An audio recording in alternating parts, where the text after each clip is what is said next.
तेवढेच मालेगाव शहरातली, तालुक्यातील, जिल्ह्यातील पत्रकारांनी योगदान दिलेलं. 2018ला हे आंदोलन चालू झालं तर सगळ्यात मोठा सिंहाचा वाटा या मालेगावात एक मोठी चळवळ उभी करायला आम्हाला पत्रकार बंधूंनी फार मोठी साथ दिली. एक चांगलं काम या समितीने हाती घेतलं म्हणून हा विषय त्यांनाही पटला आणि काम या पद्धतीने आज असं वाटत होतं की 2018चा लढा 2022-23 पर्यंत तात्यांचं स्मारक त्या ठिकाणी भव्य दिव्य असं राज्यस्तरीय उभं राहील. परंतु काय त्या जागेवर अशी दुष्कर्मांची नजर पडलेली आहे की जागेचा मोह त्यांना सोडल्या जात नाही. कुठल्या ना कुठल्या माध्यमार्थ छुपे रुस्तम त्याला म्हणतात, छुपून ते आपलं काम वेगवेगळ्या पद्धतीने करत आहे. म्हणून तुमच्या समोर हे आम्हाला मांडायचं आहे घरानं. आणि विषय आम्ही खोटनाटं बोलू, कोणाच्या विरोधात बोलू, राजकारण करू. राजकारण करण्यासाठी अनेक गोष्टी आहे मालेगाव शहरात, खूप काही आहे. यांचे हे इतके चुकतायत, यांच्या चुक्या जर दाखवायला बसलं तर काही वर्ष संपून जातील. यांचं घराने संपणार नाही, यांच्या चुक्या संपणार नाही. इतक्या चुका मालेगाव शहरात दिवसेंदिवस हे राजकीय लोकांकडनं घडत आहे. पण तो मुद्दा आज बाजूला आहे, त्याच्याशी काही देणे घेणे नाही. की 2018ला जेव्हा लक्षात आलं की एवढी मोठी इमारत आहे, एवढी मोठी जागा आहे, मालेगाव शहराचं नाक आहे, ही आपली जागा आहे, हे मालेगाव शहराची जागा आहे, त्यात मालेगाव शहरातला एक एक माणसाचा अधिकार आहे त्याच्यात. तर त्या अनुषंगाने ती शाळा जेव्हा मराठी शाळा बंद पडली, त्या बंद शाळेचं रूपांतर फुले स्मारकमध्ये व्हा. त्या ठिकाणी मी देखील त्या 2012च्या बावडीत होतो. आम्ही देखील प्रस्ताव मांडलेले होते की मालेगाव महानगरपालिकेने जर एखादी कमर्शियल बिल्डिंग बनवण्याचा प्रयत्न केला किंवा करायचा असेल, मालेगाव महानगरपालिकेचं उत्पन्न वाढवायचं असेल, त्यात काय हरकत नाही, पण ते कायदेशीर बाबीत झालं पाहिजे. पण तिथं कुठं असं आरक्षण तिथं असं आहे की त्या ठिकाणी एक शाळा किंवा स्मारक असं बनू शकतं. पण काही महाशयांनी नेम कायदे धाब्यावर ठेवून कुठला तरी एक हिस्सा वाणिज्याचा आहे, म्हणजे वाणिज्य म्हणजे व्यापार, एक हिस्सा व्यापारात करता येईल. आता 34,000 स्क्वेअर फूट जागा आहे हो, मग तुम्ही किती हिस्सा आहे? 1,000 स्क्वेअर फूट आहे, 2,000 स्क्वेअर फूट आहे, 4,000 आहे, 10,000, तो तर महासभेपुढे मांडा. असं काही नाही केलं. फक्त कुठंतरी एक कोणता तरी हिस्सा वाणिज्य वापरासाठी कामात येऊ शकतो, त्या अनुषंगाने धागेदोरे धरून आणि 22 गाळ्याचं कांड त्या ठिकाणी उघडकीस आलं. 22 करता जो त्याला ज्यांना त्यांना ब्लॅकमेल करायला लागला तर 22चं ते गाळे 27 झाले. 27 गाळ्यांचं जेव्हा आमच्या लक्षात आलं की एवढी मोठी जागा ही मालेगाव शहराची आहे आणि तिथं अशा पद्धतीने तिथं बेकायदेशीर कांड होत असेल, 20 बाय 40, 50-50चे जर गाळे बनत असेल, तिथं कुठली निविदा महापालिकेकडनं निघतल्या जात नाही, कुठलं टेंडर निघलं जात नाही, कुठला कमर्शियल पर्पज नाही. ज्याला वाटलं तसा तो त्या पद्धतीने तिथं या भिंती तोडून गाळे करणारे. म्हणून त्या ठिकाणी कृती समिती एकत्र आली. ज्या एकत्र आली तर त्याचे साक्षीदार याना जाधव विद्यालय या ठिकाणी किमान 500 लोकांची मीटिंग झाली होती. त्या मीटिंगाचे आमच्याकडे फोटो आहेत, त्या लोकांच्या साक्षीच्या सह्या आहेत, त्या लोकांच्या प्रतिक्रिया आहेत. त्या ठिकाणी राजेंद्र भोसले भैया असो, प्रसाद बापू असो, सगळे मालेगावचे दिग्गज नेते त्यांनी एकमुखाने एक दिलाने जाहीर केलं होतं की मालेगाव शहरात ही सर्वपक्षीय चळवळ आहे, सर्वपक्षीय बैठक आहे. आम्हा सर्वांना तात्याच्या स्मारकाला कुठलाही विरोध नाही. एका मुखाने या बैठकीत सगळ्यांनी एकच आवाज काढला होता की महात्मा ज्योतिबा फुले यांचं पुण्याचं प्रतिकृती फुलेवाडा या ठिकाणी बनला पाहिजे. आणि तिथून कामाला सुरुवात झाली. महानगरपालिकेत धाईगुडे मॅडम होत्या आयुक्त म्हणून, त्यांनी देखील या भावना समजून आणि माझं काहीतरी या ठिकाणी योगदान होईल, मला काहीतरी शेवटी मी पण रिटायरमेंटवर आहे असं कार्य माझ्या हातून घडो, तिने देखील ते कागदपत्र पुढं पुटअप केले की नगरविकास खात्याला महापालिकेच्या आणि बांधकाम खात्याला त्याच वेळेला आमच्या समोर पुटअप केले की जागा काय आहे, किती आहे आणि काय होऊ शकते इथं पर्पज, याच्या कामाला लाग. परंतु काही विद्रोही लोक त्या विषयावर थांबले नाही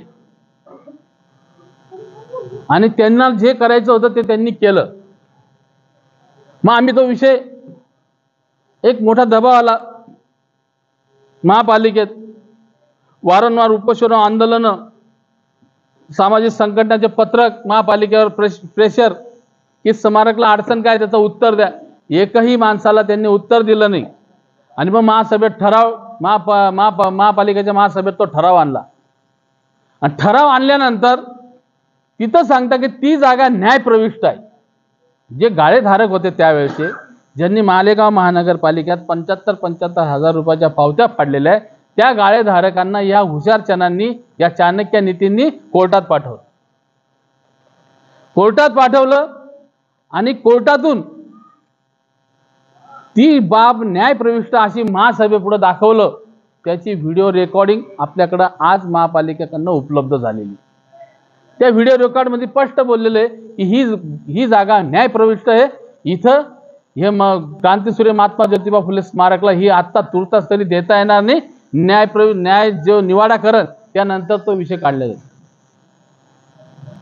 मग आम्ही वर्ष 2 वर्ष थांबलो, न्यायालयाची वाट बघत बसलो की महापालिकेची भूमिका काय त्याबद्दल.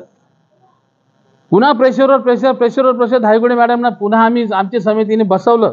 मॅडम की हा विषय असा आहे, ह्या लोकांना अधिकार नाही न्यायालयात जायचा. ती जागा आपली मालेगाव महानगरपालिकेची, इथं कुठली टेंडर प्रोसेस नाही. ज्या सिटी इंजिनियरनी मालेगाव महानगरपालिकेच्या नगररचना विभागाने आणि इतर काही खात्यांनी इथं एनुसा ज्या दिल्यात, महासभेपुढे आराखडा जो तयार केलेला आहे, इथं 22 गाडी बांधता येईल, या सगळ्यांवर कारवाई करा. पण सत्ता यांची असल्यामुळं तिथं त्यांच्यावर काही कारवाई न झाल्याने आज त्यांची मजल दुसरीकडे पोहोचली. त्यावेळेस जर त्यांच्यावर काही कारवाई झाली असतील की असं बेकायदेशीर कुठल्याही भूखंडावर, कुठल्याही मालेगाव महानगरपालिकेच्या मालमत्तेवर असे कामं केले नाही पाहिजे, त्यावेळेला काही लोक निलंबित केले असते तर हा प्रकार तिथं घडला नसता.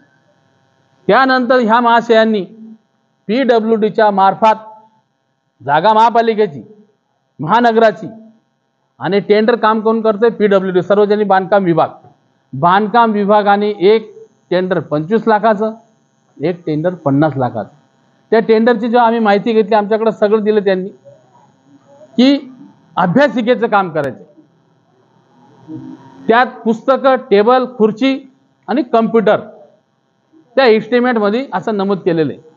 बाकी टेबल कितीचं आहे, खुर्च्या कितीच्या आहेत, काय किती लाखाचं आहे, मरामत किती लाखाची, काही त्याच्या त्या एस्टिमेटमध्ये सगळं मोघम एस्टिमेट.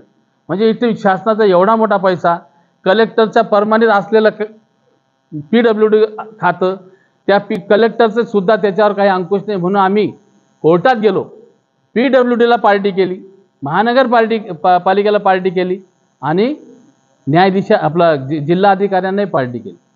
जिल्हा अधिकाऱ्यांचा प्रतिनिधी हजरच न झाल्या. PWD वकील देत नव्हता, महानगरपालिकेने वकील दिला. म्हणजे आपली महानगरपालिका किती हुशार, किती अधिकारी कशी चालवता बघा. टेंडर कोण काढतंय? PWD. परमा कोण पास करते? कलेक्टर. आणि वकील कोण देते? महानगरपालिका. महानगरपालिकेने वकील दिला त्यांच्या बचावासाठी. आमचा युक्तिवाद होता, आमचा आरोप होता की तुम्हाला जे बी काही काम करायचं असेल, अभ्यासिका करा, शाळा करा, काही करा, पण ते कायदेशीर झालं पाहिजे. कायदेशीर म्हणजे काय? एक सर्वसाधारण माणसाने जर मालेगाव महानगरपालिका आयुक्त एखादा नळ कनेक्शन घ्यायचं ठरलं, त्याला कायदेशीर NOC घ्यावा लागते, तेव्हा तो रस्ता खोदून नळ कनेक्शन घेतो. एखाद्या माणसाला त्याचं 2 रूमचं जरी घर बांधायचं असलं, पत्र्याचं शेड जरी त्याच्या स्वतःच्या जागेवर, त्याच्या मालकीच्या सातबारावर, उतार्यावर ठोकायचं असलं तरी त्याला महानगरपालिकेची मान्यता घ्यावी लागते. मग एवढं मोठं 75 लाखाचं एस्टिमेट बसताना महानगरपालिकेची PWDनी मान्यता का नाही घेतली, हे आम्ही कोर्टाला पटवून दिलं. मग महापालिका पार्टी झाली त्या ठिकाणी. PWDनी काम करताना, त्यांचा एस्टिमेट बनवताना, टेंडर प्रोसेस झाल्यानंतर, ओव्हर क्वार्टर म्हणजे कार्य आदेश देताना महानगरपालिकेला कुठलाही विश्वासात घेतलेलं आम्हाला दिसलं नाही. मग महानगरपालिकेने हे काम होत असताना महानगरपालिकेवर आम्ही जबाब विचारला, प्रभाग अधिकाऱ्यांना, सिटी इंजिनियरांना आणि आयुक्तांना. एवढं मोठं काम महापालिकेत उघड्या डोळ्याने होतंय, कान्याकोपऱ्यात नाही. ते सगळे अधिकारी, आयुक्ताचा जाण्याचा रस्ता तिकून आहे, सिटी इंजिनियरचा जाण्याचा रस्ता तिकून आहे, सगळे डिपार्टमेंट तिकून त्या भागात वापरता. एवढं मोठं काम मरामतचं चालू आहे, पाठझड चालू आहे, तर तुम्ही ह्या लोकांना जबाब विचारला नाही का? कोण आहेत हे लोक? किमान 200 खिडक्या आहेत त्या इमारतीला, 100 सागाचे दरवाजे आहेत, कैक टन सागाचं लाकूड आहे. या सगळ्या हलकट घराण्याच्या भिकारचोट अवलादांनी ते विकून खाल्लेलं आहे.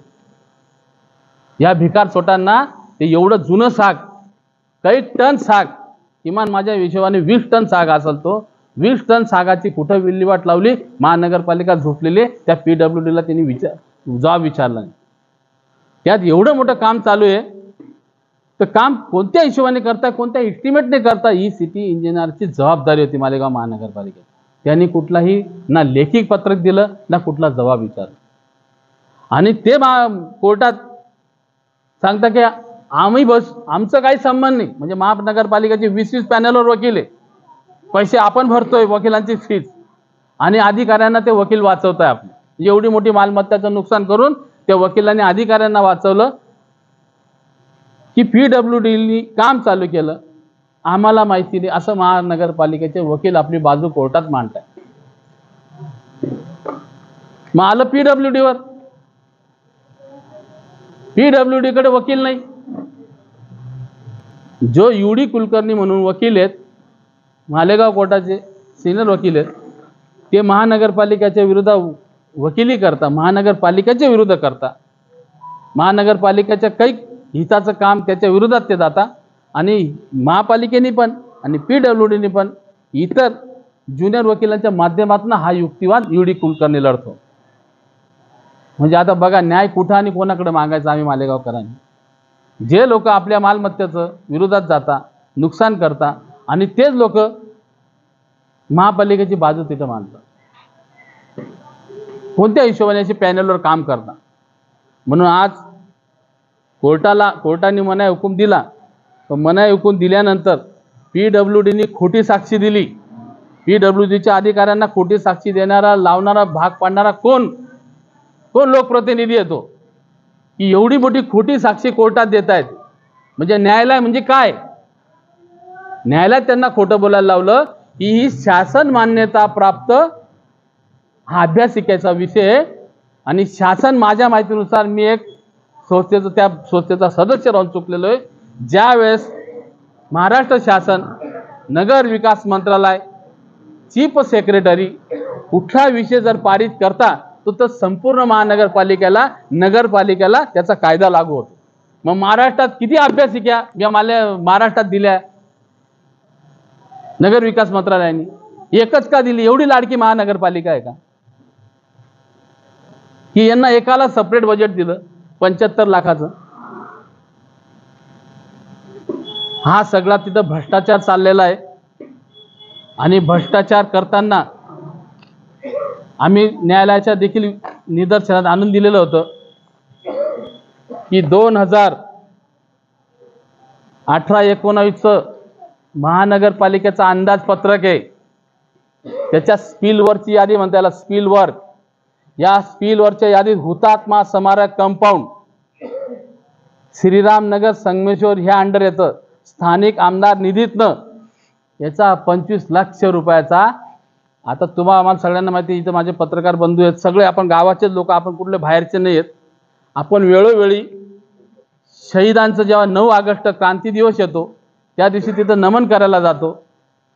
हुतात्मा स्मारक या ठिकाणी श्रीरामनगर भागात 2018-19 जी कामाची कार्य आदेश आहे, 2023चा शेवटचा टप्पा चाललेला आहे. मग हे 25 लाख रुपये त्या ठिकाणी अभ्यासिकाच्या नावाने, आम्हाला माहिती आहे ती शहीदांची जागा जी आहे, क्रांती शहीद झाले, ती जागा मोजून आपण 25/25ची नाही आहे, तिथं 25 लाख रुपयाचं काम होऊ शकतं का? 25 लाखाच्या टेबल खुर्च्या त्या ठिकाणी बसू शकता का? ज्या ठिकाणी शांतीचं प्रतीक आहे, सायलेंट झोन आहे, तर तिथं अभ्यासिकेचा प्रश्न उद्भवत नाही. कोणती UPC MPCचा तुम्ही तिथे अभ्यास देणार आहे? कुठलं कॅडर कॅम्प देणार आहे? तिथं तुम्ही एवढं मोठं कॉम्प्युटर खुर्च्याचा खर्च दाखवला. दुसरं, माझा कडेकोट तुमच्या माध्यमातून सांगतो मी, त्या अभ्यासिकेला हे समाज समितीचा कंप्लीट विरोध आहे. अभ्यासिकेला सायलेंट झोन लागतो. आणि अभ्यासिकेच्या नावाने जो भ्रष्टाचार चालला तो देखील तुमच्या लक्षात आणून दिला. त्यानंतर मनाई हुकूम ज्या कोर्टाने दिला, कोर्टाने दोघींची बाजू समजून घेतली. कोर्टाला असं सांगण्यात आलं, PWD कडनं खोटी साक्षी दिली PWDनी यांच्या दबावापोटी, की महाराष्ट्र शासनाने हे काम करण्याची मंजुरी दिली आहे, असं कुठलाही प्रत तिथं सादर केलेलं नाही. ते येतं मध्ये न्यायालयाने त्यांची बाजू मांडली. 5-5, 6-6 वकील त्या ठिकाणी पैशाच्या जोरावर उभे केले, या अभ्यासिक ज्या लोक बांधतायत त्यांनी. आणि कोर्टाने एक सांगितलं, मनाई हुकूम आम्ही हटवतो, केस चालू ठेवा आणि जे कोणी दोघांनी कागदपत्र सादर करा. केस चालू असताना आता मी 2-3 तारखांना बघितलं, पण केस चालत नाही, लोड इतका मोठा न्यायालयावर. मग माझ्या लक्षात एक आलं की इकडे केस चालू ठेवले, काम जोरात करून राहिले. जर तुमचं काम सत्य आहे, तुमचं काम उमदा आहे, तुम्ही एक मालेगाव शहराचं चांगलं काम करता अभ्यासिकेच्या माध्यमातून, मग तुम्ही घाई काय करताय? तुम्हाला तिथं रोखायला कोण जातंय? न्यायप्रविष्ट बाब असल्यामुळे एकही समितीचा कार्यकर्ता तिथं ढुकायला सुद्धा गेला नाही. मग घाई गर्दीत काम करण्याचं कारण काय हे दाखवायचं कोणाला आहे? तुम्ही असे स्पष्टीकरण देता काय? याच्यातून तुमचं साध्य काय होणार आहे? ज्या दिवशी तुम्ही फुले स्मारकाला विरोध केलेला आहे, त्या दिवशी फुले सैनिक, एक विशिष्ट समाज, फुले प्रेमी त्या दिवशी तुमच्यावर नाराज झालेले. हे आम्हाला सांगायचं काम नाही. येणाऱ्या निवडणुकीत याचं उत्तर तुम्हाला त्या माध्यमातून मिळणारच. तर दुसरी बाब तुम्हाला सांगायची अशी माझी,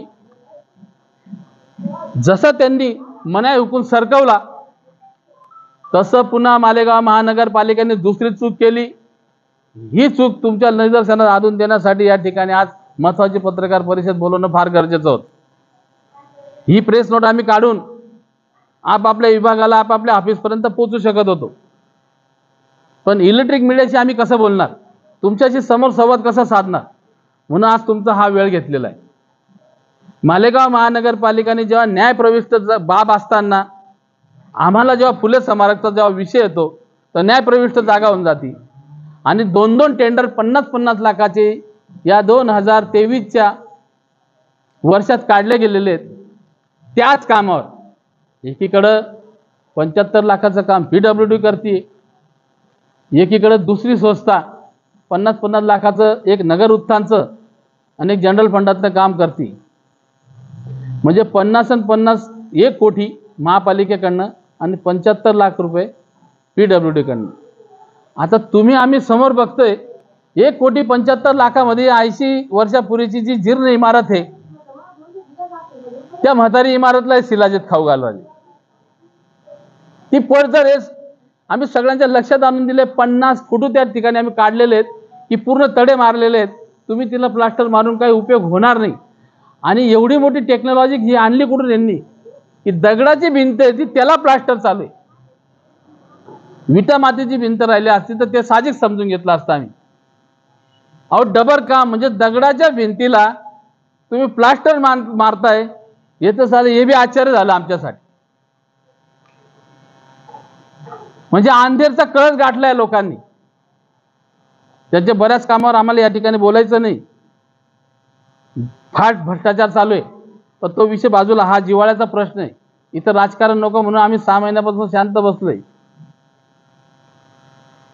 म्हणून महानगरपालिकेचे अधिकारी कशा पद्धतीने आपल्या मर्जीतले आणून आणि त्या ठिकाणी 50-50 लाखाचे 2 निविदा काढून चक्क आपल्या माणसाची आणि आपली पार्टनरशिप कशी आहे आणि त्या पार्टनरशिपच्या माध्यमातून कसा पैसा कुठं कुठं काढायचा, एकही जागा सोडायची नाही असं त्या महाशयांनी ठरवून घेतलेलं दिसतंय.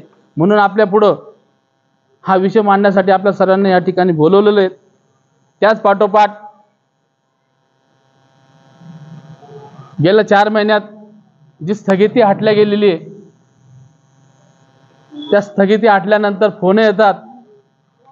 मला पत्रकार बंधूंचे देखील फोन आले, या लढ्यात आम्ही साक्षीदार आहेत, पुढचं काय काम चालू आहे. जी गोष्ट न्यायप्रविष्ट असती, न्यायालयात असती, तिथं काम चालत नाही. हे चालू कसं आहे तेच तुम्हाला सांगायचं आहे. म्हटलं मला काही कागद माझ्या हातात येत नाही म्हटलं.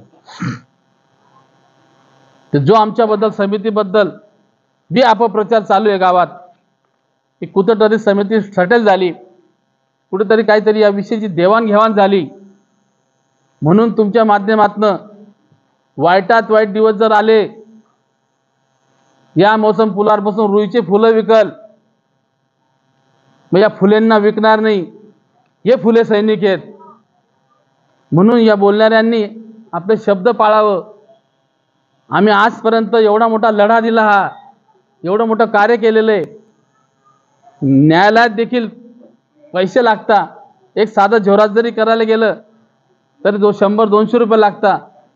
या फुले सैनिकांनी आजपर्यंत कोणाकडनं 10 रुपयाचं कलेक्शन केलेलं नाही, कोणाची कुठली पावती फाडली समितीच्या नावाने आणि कुठलं कोणाला त्रास दिलेला नाही. म्हणून असे आरोप समितीवर लावू नका, अशी त्या आपल्या सगळ्यांच्या माध्यमातून त्या बोलणाऱ्यांना देखील माझी विनंती आहे. दुसरं की ही बाब पुन्हा इथं मनाई हुकूम जरी हटलेला आहे, केस चालू आहे, तरी पुन्हा तो मनाई हुकूम त्याच जागेवर आणून ते काम बंद पाडण्याचा असा माझा ध्येयच आहे, समितीचा ध्येय आहे की आम्ही मुंबई हायकोर्टात जातोय. सगळं ड्रॉपिंग झालेले, वकील लावले गेलेले आहेत, केस ॲडमिट होत नाही म्हणून विलंब लागतोय. जसा केस ॲडमिट झाली, नंबर मिळाला, मी पुन्हा आपल्याशी संवाद साधणार आहे. आणि दुसरं असं आहे, शेवटचं माझं म्हणजे माझ्या मनातली गोष्ट सांगतो जी खटकती मला, की अभ्यासिका नावाने जे काही तिथं कांड चालू आहे, की आतून त्यांच्या डोक्यातला जो विचार आहे तो जायला तयार नाही. ज्या गाळेधारकांकडनं काही कलेक्शन झालेलं असेल, ज्या गाळेधारकांना बिचारांना धोके देऊन त्यांना सांगितलं नाही त्यावेळेस पैसे घेताना की ही बाब कायदेशीर नाही राहणार, ज्या गाळेधारकांनी पैसे दिलेले असतात त्यांचा तगादा त्यांना चालू आहे, आमचे पैसे परत करा. आणि तुम्हाला आम्हाला चांगलं माहिती आहे, महापालिकेच्या घशात पैसे गेल्यानंतर ते वापस येतात का? त्याने बिचारांनी ते सोडून द्यावा. यांच्याकडनं काय अपेक्षा करू नये आणि दुसरीकडे कुठं असं ठिकाणी फसू नये. पण त्या उपरांत तुम्हाला जाऊन सांगतो की मागचा जो भाग आहे, जशी आपली जी शाळा होती जुनी मराठी, गांधी पुतळा तर लोढा मार्केट, गांधी पुतळा तर छावणी पोलीस स्टेशनची भिंत, एवढा मोठा तो परिसर 34,000 स्क्वेअर फूटचा आहे. यांची नैतिकता आणि जर विचार चांगले असले तर तिथं भव्य दिव्य स्मारक होईलच, पण नैतिकता नाही आहे आणि यांची मनाची जे म्हणतो आपण मानसिकता नसल्यामुळं ते काहीच होणार नाही यांच्या हिशोबाने. ते आम्हाला काय करायचं ते आम्हीच करू. पण जे डागडुगी चालू आहे, त्या डागडुगी चालू असताना बाहेरून गाड्या येत आहे, बाहेरच्या गाड्या जात आहे मटेरियल घेऊन, जसं रेती येते, डब्बर येते, ईट येते, पत्रे येत आहे, सिमेंट येत आहे, त्याच्या आधारावर धरून लोढा मार्केटकडनं तोडफोड करण्याचं काम चालू आहे. आणि लोढा मार्केटकडनं तोडफोड केल्यानंतर तिकून जो तो परिसर आहे, एक सोयगावचं जे वसुली डिपार्टमेंट आहे आपलं, तिथं संकीर्ण कर, तिथं छोटं घरपट्टी वसुली, त्या बाजूला लाईट डिपार्टमेंटचं ऑफिस आहे, त्या बाजूला बांधकाम डिपार्टमेंटचं ऑफिस आहे, त्या बाजूला पाणी पुरवठ्याचं ऑफिस आहे. तो पट्टा तोडून आणि तिथं गाळे बांधण्याचा मनसुद्धा यांच्या मनातच आहे. म्हणून ही गोष्ट त्यांनी आम्हाला दूध खळत समजू नका, आम्ही बोळ्याने दूध पित नाही. त्यांचा मनसुद्धा आम्ही सफल हो देणारच नाही. त्यांनी हा विषय डोक्यातून बाहेर काढवा. मग ती किती का मोठी शक्ती असे ना त्यांच्या पाठीमागं, त्या शक्तीला बी येणाऱ्या काळात तुम्ही आम्ही पाहून घेतलंय. उत्तर तर मागं दिलंच होतं, अजून त्याच्या डबल नाही देणार आहे आम्ही आता. कारण की जिथं फुले शाहू आंबेडकरांचा विषय येतो तिथे काय तुमच्या बापदादाचे सातबारे नव्हते, ते तुम्हाला दान नाही करायला लावत होतं आम्ही. जी जागा आपल्या मालेगाव शहराची आहे तिच्यावरच आम्ही बोट ठेवलेला होता. म्हणून तुम्हाला ते देण्यात तुम्ही त्या भानगडीत पडायलाही नको होतो. काय तुम्हाला याचं श्रेय बी घेण्याची काही गरज नव्हती आणि तिथं योगदान बी करण्याची काही गरज नव्हती. म्हणून तुम्ही जे अंगावर घेतलेले त्याची किंमत तुम्हाला येणाऱ्या कामात मोजावं लागणार आहे. म्हणून आज ठिकाणी हे शेवटचं तुम्हाला जे सांगितलं मी, त्यांचा जो उद्देश आहे तो सफल होऊ द्यायचा नाही. जे इकून गाळे बनणार होते त्या टिकून बनवायचे म्हणून ही बाब समक्ष बोलून आणि आपल्या समोर सोक्ष मांडायची होती, म्हणून या ठिकाणी आपली पत्रकार परिषद घेतली आणि आपण सर्व या लढ्यात तर सामीलच आहेत. आपण वेळोवेळी आम्हाला साथ दिल्याबद्दल आणि आज या पत्रकार परिषदमध्ये एका फोनवर आल्याबद्दल मी आपल्या सर्वांचं मनपूर्वक आभार व्यक्त करतो आणि या ठिकाणी थांबतो. कोणाच्या मनात काही शंका असेल, काही प्रश्न विचारायचे असेल तर आपण विचारू शकतो.